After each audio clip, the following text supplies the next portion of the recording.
Hello viewers, আসসালামু আলাইকুম। কেমন আছেন সবাই? আশা করি সবাই ভালো আছেন।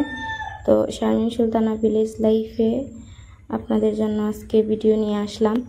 তো আজকের ভিডিও হচ্ছে কিভাবে গ্রামের বাড়িতে জামাই নামানো হয় গাড়ি থেকে আংটি পরিয়ে, সেই ভিডিও দেখাচ্ছি। আর গেটে কিভাবে জামাইকে বরণ করা হয়, তো সেই ভিডিওই দেখতে থাকুন। তো ওখানে হচ্ছে মা চাচিরা আর কি আংটি দিয়ে জামাই নামাইতেছে। তো আমাদের গ্রামের বাড়িতে এভাবেই জামাইকে নামানো হয়। তো মা চাচিরা খালারা গিয়ে আর কি আংটি পরিয়ে নামায়। তো এখানে হচ্ছে আমাদের জামাইকে বরণ করে নামানো হচ্ছে। আর বিয়েটা ছিল হচ্ছে আমার একটি ননদের, চাচাতো ননদের আর কি। তো আমার ননদ তো বিয়ে হয়ে গেছে 4 বছর আগে। তো এটা হচ্ছে আমার চাচাতো ননদের বিয়ে। তো ওইখান থেকে একটি ফুটেজ আপনাদের সাথে তুলে ধরলাম। তো এখানে হচ্ছে জামাইয়ের আত্মীয়রা গেটে কথা বলতেছিল, আর ওইখানে হচ্ছে জামাই নামিয়ে নিয়ে আসতেছে। তো জামাই নামানো শেষ, এখন নিয়ে আসবে। তো আমাদের গ্রামে আসলে এরকম করেই গেট সাজানো হয় আর কি।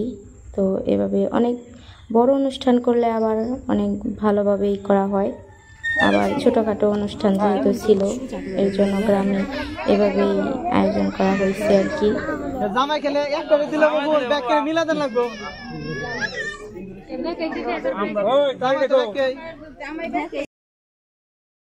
তো এখন ফিতা কেটে আর কি ভিতরে নেওয়া হইব।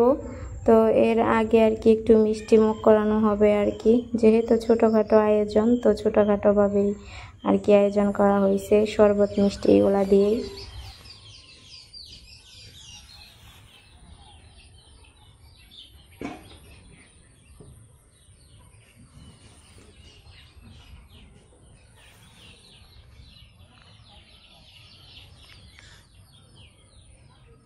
তো এই যে হচ্ছে আমার আম গাছ, তো এটা হচ্ছে ব্যানানা ম্যাঙ্গো আম গাছ। তো এইটাই হচ্ছে আপনারা দেখছিলেন যে আমি শর্টসে দিছিলাম। তো এই আমটা হইতেছে ব্যানানা ম্যাঙ্গো আম, এটা নিচে পড়ছিল, তো একদম পেকে নিচে পড়ছে। তো আমি শুনছিলাম যে এগুলো আম আর কি পেকে নিচে পড়ে না, কিন্তু এটা পেকে নিচে পড়ছে একদম পরিপক্কভাবে, অপরিপক্কভাবে না।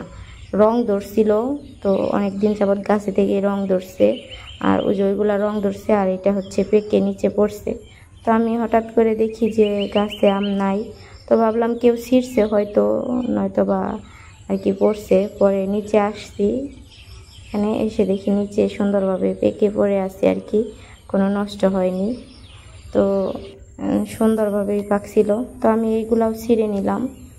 তো এইগুলা হচ্ছে যেহেতু পেকে গেছে একটা, তো এগুলাও পেকে যাবে, তো এর জন্য আমি পেরে নিলাম। এই আমগুলা দেখতেও যেমন সুন্দর, খেতেও তেমন মিষ্টি। তো আমার আম বাগানে এই আমের সংখ্যা কমই।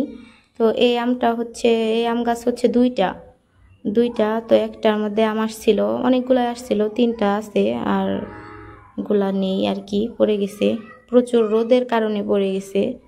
আর এদিক দিয়ে আছে পেয়ারা গাছ, আর সব 3-4টা আছে হাড়ি ভাঙ্গা, আর সব আমরুপালি। তো যাই হোক, এটা হচ্ছে পেয়ারা গাছ। তো পেয়ারা গাছে একটা আরও আসছিল, তবে আমি নিচের ডালগুলা কেটে দিছিলাম। তো এর কারণে গাছটা জাফরা হইতেছে, আর হইতেছে একটা ফল রাখছিলাম, আর সব একটু দেখতে কীরকম যেন ছিল। তো এর জন্য আমি ওইগুলা ছিঁড়ে ফেলে দিয়ে একটা রেখে দিছিলাম। তো এটা অনেক বড় হচ্ছে, আর ওই পাশে আসছে অনেকগুলাই। তো ওই যে ওইখানে আছে একটা, কিন্তু এটা ছাগলে খেয়ে ফেলেছিল, এর কারণে হইতেছে গাছটা ভালো হয়নি।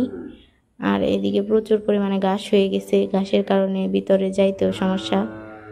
আর এই যে হচ্ছে এইটার মধ্যে হচ্ছে কয়টা পেয়ারা যেন ছিল, এই যে দেখুন কয়েকটা পেয়ারা আছে এটার মধ্যেও। তো আরও আসছিল, অনেক পেয়ারা আসছিল, আমি ওগুলো ফেলে দিছি। তো এই কয়েকটা রেখে, তো এর কারণে এই কয়েকটা বড় হচ্ছে আর কি। বেশি রাখলে পেয়ারার আকারও ছোট থাকে। তো এই যে এখানে আরেকটা। তো আমার চারপাশের বেড়াটা আর কি ছুটে গেছে, প্রচুর বৃষ্টি বাদল এর কারণে। তো ওইগুলো আবার ঠিক করে দিতে হবে, না হলে ছাগলে এই যে গাছগুলা খেয়ে ফেলে। তো এই যে দেখুন এইটার মধ্যেও সুস্থ সবল পেয়ারা আছে অনেকগুলাই।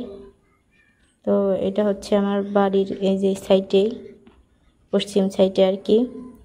তো এই যে গাছগুলো, এগুলাতে আগামীতে আশা করা যায় ফল আসবে। তো এই যে গাছগুলা জাফরা হয়েছে আর কি। তো যাই হোক, এটা হচ্ছে আমাদের বাড়ির পাশে একটা আম গাছ। তো এই গাছে দেখুন কি পরিমাণে আম আসছে। এটা হচ্ছে বাড়ির পাশে আর কি, অন্য সাইডে। তো দেখুন জঙ্গলের মধ্যে গাছটা হয়েছে এক সাইডে। তো এটা হচ্ছে গাছ লাগানো হয় নাই, এটা এমনিতেই গাছ হয়েছিল। তো এই গাছে দেখুন কত আম আসছে। এই যে দেখুন আম পেকে লাল টকটকা হয়ে আছে, তো কেবলই পাকা ধরছে। তো আমার ভিডিওটা ভালো লাগলে লাইক কমেন্ট করবেন অ্যান্ড সাবস্ক্রাইব করবেন। আল্লাহ হাফেজ।